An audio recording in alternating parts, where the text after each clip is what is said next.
the nigga Ryan Garcia. So you know they saying that Bernard Hopkins probably put some cream on him. Some testosterone cream on Javante Davis' back. You heard about that? You heard about that? Yeah, I heard about that. All right. What you think about that? Is that like you think? I think it's bullshit. I'm about to say I think it's bullshit. What you think? I think it's some bullshit. Shit they just Think, trying to Dre? Like basically it's to make them like it will make you test positive. Yeah. So like you go, you know, when the people come to test you after that, you'll test positive. It's like basically a little, you know, a little loophole, a little cheat code. Yeah. You ain't never really heard about that one, right? Nah, but it's something that wouldn't be a big shock. Yeah. But I don't think he did that though. So y'all don't agree with that one. Y'all don't think he? I think that just came up in the picture that caused some controversy. You know what I mean? I think it was like BS because it was based on the fact of I think they wanted to find a reason as to why Bernard Hopkins and De La Hoya didn't stand next to Ryan after the fight. So they said that they was getting some type of threats and all that. I think that was just an excuse. I ain't hear about it until after the fight. So I don't know. I think that was just an excuse for them to not stand next to Ryan. That's my opinion. All right, they did the Don King move. Another question. They feel like Ryan quit. Like he didn't really get hit hard like that. They feel like he quit in the ring. What you think about that? Nah, I told you that yesterday. I don't think he quit. Yo, that was just a powerful body shot, man.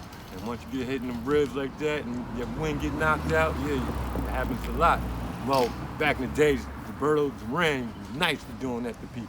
The hands of stone, and body shots. What you telling me, work that body, man. You know what I mean? Work that body, and it's gonna weaken your whole system. So I don't think that was real. He ain't quit. He took a knee. He tried to get up, but he took a knee. He ain't fall out. He took a knee. And he was like, nah, this little nigga hit too fucking hard. What you think, Dre? You think he quit? You think that it was legit what he got caught with? I can't say if he quit or not, but one thing I could tell you is throughout boxing history, too many boxers have been dropped with that liver shot. Too many boxes for us to spend too much time on that. And meaning the like delay, and even with the delay, it's been too many boxers, kickboxers, all type of different fighters that's been dropped with that liver shot. You got watching in slow motion. You see it in slow motion? His ribs kind of caved in a little. It wiggled. Yeah. It could go either way because my thing is like, you know, as Ryan being as professional and as get what you want. I ain't going with Bo, but we're good. We're doing something right now. I'm sorry, nothing. You're good. And I just think that Ryan, like you said, that liver shot, and we seen Tank catch people with that same liver shot as a kid. Because I saw like people rewinding tapes, and they were like, "Yo, look, this is the same liver shot since he was a kid catching people." And so, like they said, that liver shot is one of the deadliest shots in boxing. But we talking about this specific fight, right? So if we talking about this specific fight, I feel like he could have got up. So if, with that being said, then I guess he did quit. I feel like he could have got up, but he thought about it. I can't get hit again. He should have got up, though. You know what I mean? Mm-hmm. That's my opinion. I'm not saying that them liver shots don't kill you. But he did look like he could have got up. And he just chose not to. He probably thought to himself, like, I don't want to get hit again. But that's why the Mexicans say that's not real Mexicans. You got to get killed in that ring if you want to be one of them. You know what I mean? Yo, so... Can't think about it. So, that happens. Now, my thing is, did that...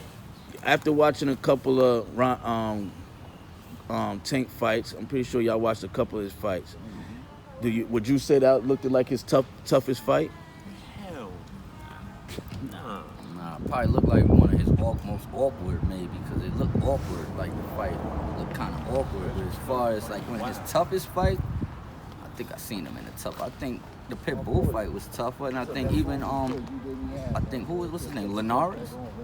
I think when he fought for his first championship title, I think that was a tougher fight too. To be honest with you.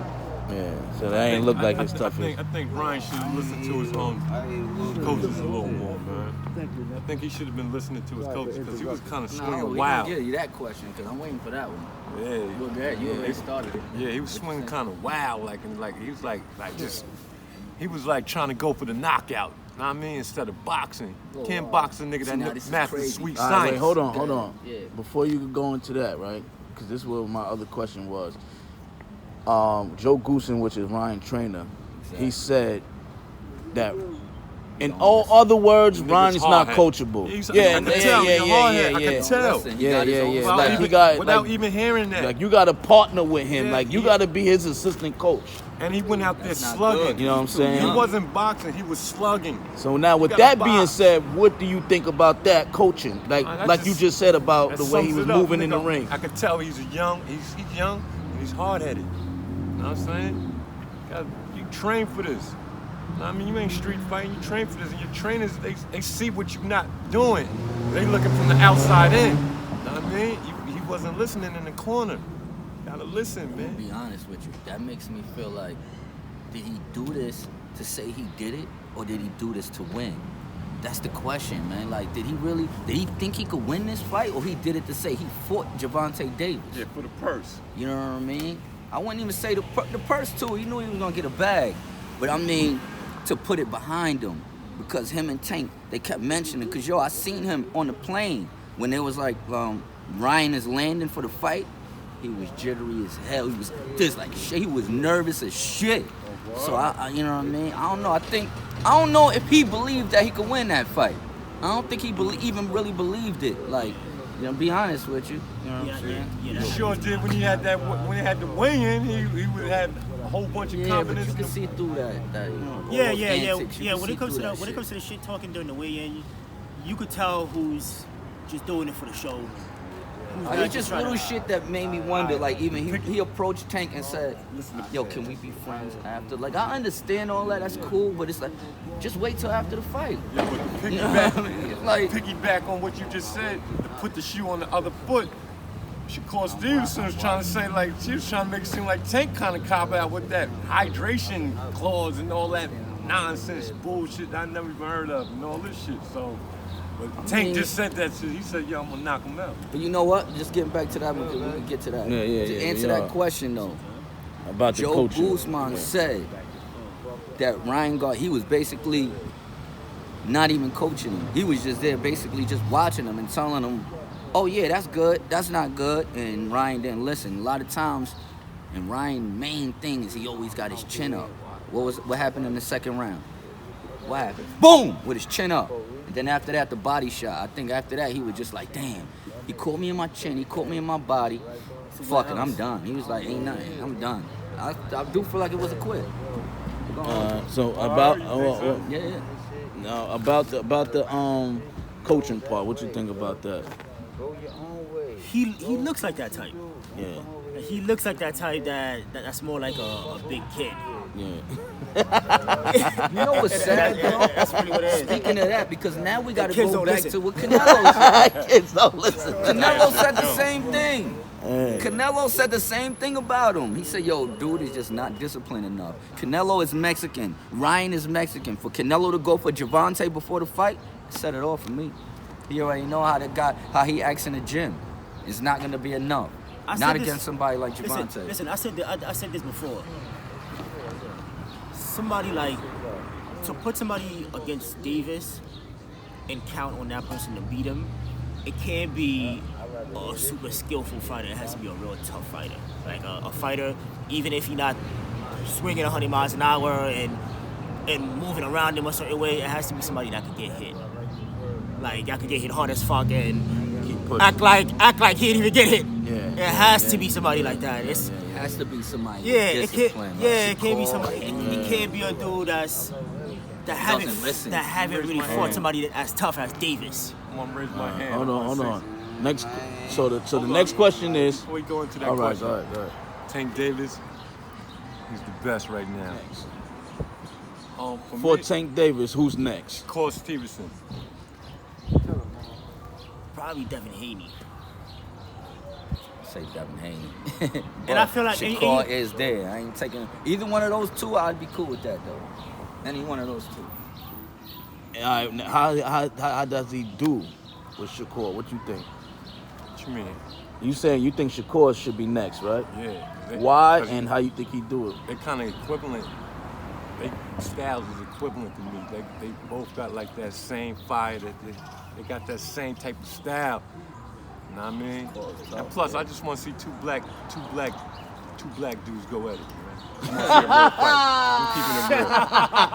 That was no excuse. That was no excuse. That's not an excuse. No, that's what I'm saying. That way, because you know, it's certain black people that be like, come on, man. It's like y'all putting him against the soft Mexicans and all these. Basically. Yeah, we did that way. I ain't want to say it like that. Yeah, but I want to see no, two and black that's not what we titans. say. That's not what I'm saying. I know that. But it's black people that would try to act like that. I know. People are saying that. People are saying that. But I feel like Devin Haney holds the combination of the skills and the toughness. And he needs that. If you're gonna take one out, take out the skills, man. He needs a tough dude in front of him. That could get him nervous. That could make David feel like, oh shit, I just hit this nigga like that, and he's standing in front of me. Yeah. I mean, and then look, I love Shakur, but once again, if it's anybody, it has to be goddamn Haney. He has all the accolades. He went, got the title. Now he's about to fight Lomachenko. I mean, after he beats Lomachenko, who is next? Realistically, like Shakur could still bounce around and fight a few people before he gets there. I'm not saying he ain't there, but Haney is there.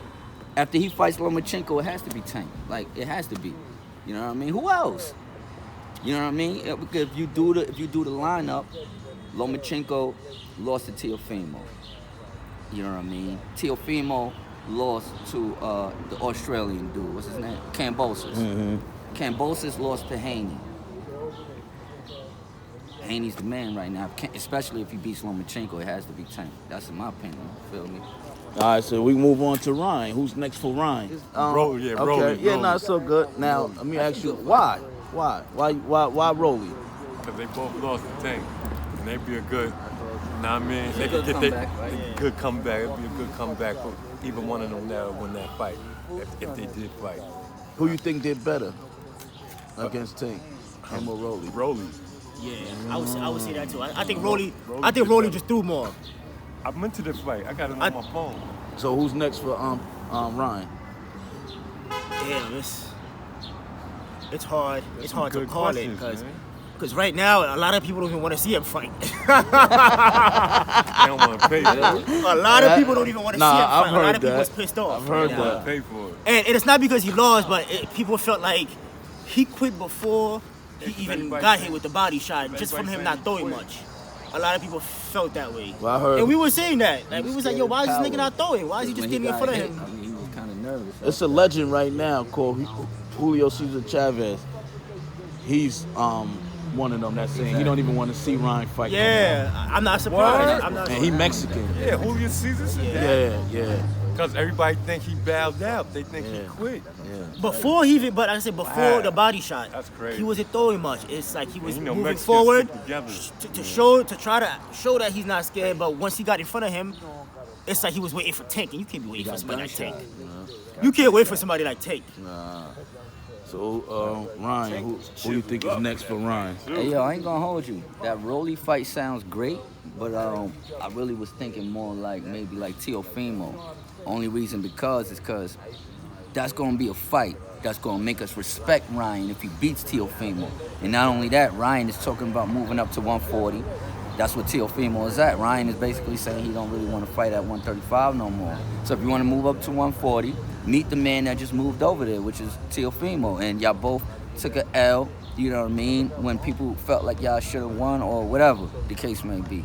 But I think that him, if he beats Teofimo, he's tough again. You know what I mean? And so, yeah, I think Ryan Garcia and Teofimo Lopez. Well, you know he got Josh Taylor to worry about right now. Who, Teofimo, right? Yeah, so you got to get past So let him me ask you a first. question. Yeah. Let me ask you a question, which has a lot to do with what he just said. So when he says he want to move it to 140, is he trying to say he was dehydrated? Of course. Of course. I mean, but How do you feel about that? I mean, well, he ain't making no excuse. He just telling you that he moving up to 140, that he feels stronger at 140. It's not like he's saying, oh, I lost because it wasn't 140. He's just saying, I'm moving up to 140. Like, you know what I mean? He definitely was drained, though. I mean, it's nobody's fault. It's not Tank's fault. It's not his fault. You know what I mean? But he definitely was drained, for sure. But you know what's funny? I see like the behind the scenes. He's a big practice. 135 guy, G. But you know what's funny though? I seen the behind the scenes practice, a little bit of it with him and his trainers and shit. And one of the things that the trainer was saying was they making sure that when he steps in that ring, he's not dehydrated. Like they mentioned that. It was like, yo, we making sure a couple weeks. Well, they was trying their best. You know what I mean? But it's really ultimately how the guy feels when he steps in there. We could put you on a health diet. We could do whatever we want. It's how your body feels that night. You know what I'm saying? That's what it comes down to. I can respect that because certain dudes, they know what they, especially if you're walking around a certain weight, dropping too much could do that. Yeah, it could. Especially if you drop Ryan 20, 30 around pounds. like 160. Yeah, that's a lot. To drop to 135 or 160, Probably walks around at 160. that's a lot. A lot. I think 140 would be good for him. He'll drop 20 pounds before a fight, you know what I mean? Or maybe he walks around 155, you know what I mean? Drop 15 pounds. I think it'll be all right. I think he got more dog in him. No, now they saying another issue that's going on is they saying that after the fight he lost, they had the post press conference. After the post press conference, Oscar De La Hoya didn't show up and Bernard Hopkins didn't show up. And people were saying like, oh, that's crazy, they didn't show up. Nobody wants to be with a loser. That's what I said they Don King do. That's what Don King used to do back in the day. So I'm saying They'd be this. rooting for you in the beginning. But then when Mike Tyson knock a nigga out, you gotta get Mike Tyson. You know what I'm saying? You know what I'm saying? It's a money game too at the end of the day. You know what I'm saying? All right, but now let me tell you. So Chasing the big purse. So the Oscar De La Hoya and Bernard Hopkins wasn't there at his post press conference. Okay, people are saying, "Wow, you ain't show up to your fighter press conference." Because he lost, like, because he ain't win. Because if he won, you would have been there. But what Oscar is saying is that everybody don't know. I've been getting death threats all week. My security said it wouldn't be a smart idea to pull up over there. And plus, we didn't leave Ryan by himself anyway. We left him with the president of Golden Boy, which is Eric Gomez. He was there as a representative. And then Bernard saying that he couldn't really go because he was banned from PBC from going because of that incident when he touched touched Davis on the back. He's saying he just touching him on the back to try to save him from falling off the stage. You know, but they looked at it as something else. So they had their reasons why they wasn't there. So then finally, after all the backlash, Ryan responded. And he was like, I'm not worried about if people was there with me or not. God was with me. Like, Jesus was with me. I wasn't by myself. You know what I'm saying? But you could tell the way he worded it, he felt like, yeah, these niggas wasn't there. They ain't had my back. But Jesus is there with me. But now, after all that information that you just got right now, how do you feel about that? Well, you got a question. You're saying that was the reason. How do you feel? Yeah. I don't know if it was a reason or excuse. Tips could answer that better than me. Let me tell y'all something. I'm going to tell y'all something just like this before I even answer that. That's why I love Floyd Mayweather Jr. And I'm going to say that one more time. That's why I love Floyd Mayweather Jr. You know why? Because whether his fighters lose or win, he's there with them. That's the difference. You know what I mean? There's no excuse. If you've been getting death threats all week, why you even come to the fight then? You wasn't that motherfucking scared. Come on, man. And yo, Bernard, and I got something for you, Bernard. Tell me one fighter you ever stood next to. Matter of fact, name me one fighter that you stand next to before and after a loss. Name one. Get the fuck out of here, man. These niggas is fake, man. But they talk all that shit before the fight. They took a whole lot of shit before the fight. And then after the fight, they disappeared. Watch the excuses. Watch how many excuses he gonna come up with. I don't believe it. What you think? I feel like that's just it's hip hop. What be going on everywhere, not just in the boxing ring or the boxing world, on the streets, in the cribs, everywhere. When was the draw? Families do that, friends do that. It's an extension of what be going on out here in the world. Yeah. They niggas don't like sitting next to losers. I like that one. Let that be a lesson to all fighters that's under Bernard Hopkins and Oscar De La Hoya. If you don't win, they might not show up. That's